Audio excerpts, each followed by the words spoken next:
በገንደ ውሃ ከተማ አስተዳደር እየተገነቡ የሚገኙት መሰረተ ልማቶች ለህብረተሰቡ እንቅስቃሴ ምቹ ሁኔታን የሚፈጥሩ መሆናቸውን ነዋሪዎቹ ተናገሩ። የመሰረተ ልማት ግንባታዎቹ ከዓለም ባንክና ከከተማ አስተዳደሩ የውስጥ ገቢ በተገኘ 91 ሚሊዮን ብር እየተከናወኑ ነው። እያየው ተስፋው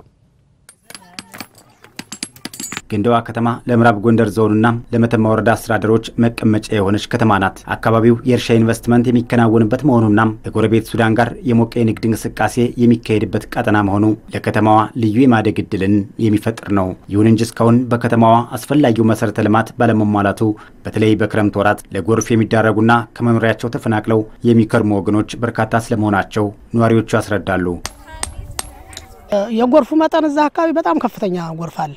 ምክንያቱም አሁን እዚህ አስፋልት ላይ ከዚህ ተነስቶ አስፋልት ላይ እስከሚሄድ ድረስ እንዳለ ያተራመሰ ባቋራጭ ነው የሚሄድ በትንትን ብሎ በየሁሉ ቤት ነው የሚሄድ ጎርፉ እና በጣም ከፍተኛና 3 ቦታ ላይ ነው የሚገባ በ3 ቦታ ላይ ተጣብቆ ነው የሚገባ እና ህብረተሰቡ ራሱ አስፋልቱ ራሱ መኪና እስከማቆም ድረስ ይሄዳል አስፋልቱ ላይ ማለት ነው እና እዚህ አካባቢ አሁን በዚህ ዘዝቃችሁ ስታወት በዚህ አካባቢ የተፈናቀለ ሰው ነው ያለ በውሃ በጎርፍ ማለት ነው። አቧራና ጭቃ በጣም ያስቸግር ነበር። ህፃኖች አቧራ ላይ ሲጫወቱ ጭቃው አቧራው በጣም ያንገላታቸው ነበር ህፃኖችን። ትምህርት ቤት እዚህ ፊት ለፊታችን ካፍንጫችን እያለ ይሄ ትምህርት ቤት ለመሄድ ዙራው በታች በድልድዩ ዙራው ነበር የሚሄዱት ወይም በዚህ በሰዋሮ ላይ እየዘለሉ ነበር። ሁሉ ጊዜ እንጨቃጨቅ ነበር ከመዘጋጃ ይህን የመሰረተ ልማት ጉድለት ለማሟላትና የህዝቡን ችግር ለመፍታት በተያዘው ዓመት ከተማ አስተዳደሩ ያስጀመራቸው የጎርፍ መፋሰሻ ቦዮችና የጌጠኛ ድንጋይ ዝርጋታዎች በነዋሪው ዘንድ መልካም ተስፋን ሰንቀዋል።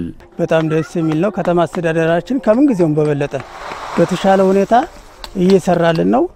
የዲሽ ቦይ በጣም ከ15 ዓመትና ከ20 ዓመት በላይ ስንጠብቀው የነበረና ህብረተሰቡ በጣም ከፍተኛ ጥያቄ ሲያነሳበት የነበረ ነው እና ግን አሁን በዚህ በ2015 ላይ ወደ ስራ ተገብቶ በጣም ጥሩ እየታያየን ነው አሁን ያለ ነው ማለት ነው። ይሄ ዲሽ ቦይ ያንን ችግር በጣም ይቀርፋል ብለን ከፍተኛ ደስታ ነው ያለን እና አሰራሩም ቢሆን ያው ትንሽ የተሻለ ነው ብለን ነው የምናስበው። እየተገነቡ ያሉትን የመሰረተ ልማት አውታሮች እየተከታተሉ እንደሚገኙና ወደፊትም እንደሚጠብቋቸው ነው ነዋሪዎቹ ያረጋግጡት።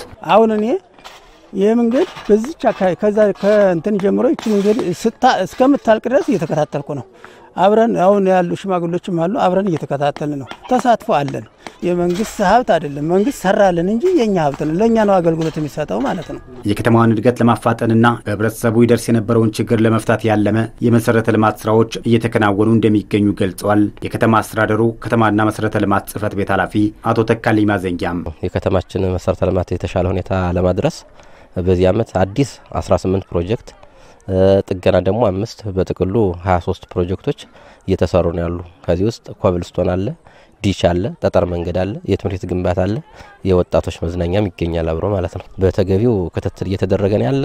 በተያዘለት ፕሮግራም መሰረት ይተጠናቀቃል የሚል ግምት ነው ያለን። የመሰረተ ልማት ስራዎቹ የህብረተሰቡን ችግር ፈቺ ናቸው ያሉት አቶ ተካልኝ እየተከናወኑ የሚገኙት የመሰረተ ልማት ስራዎች በተቀመጠለት ጊዜ ተጠናቆ ለአገልግሎት ክፍት እንደሚሆንም አረጋግጠዋል። በከተማው እየተገነቡ የሚገኙ መሰረተ ልማቶች ከዓለም ባንክና ከከተማ አስተዳደሩ በተገኘ በጀት መሆኑም ተገልጿል። በጀታችን 91 ሚሊዮን ነው።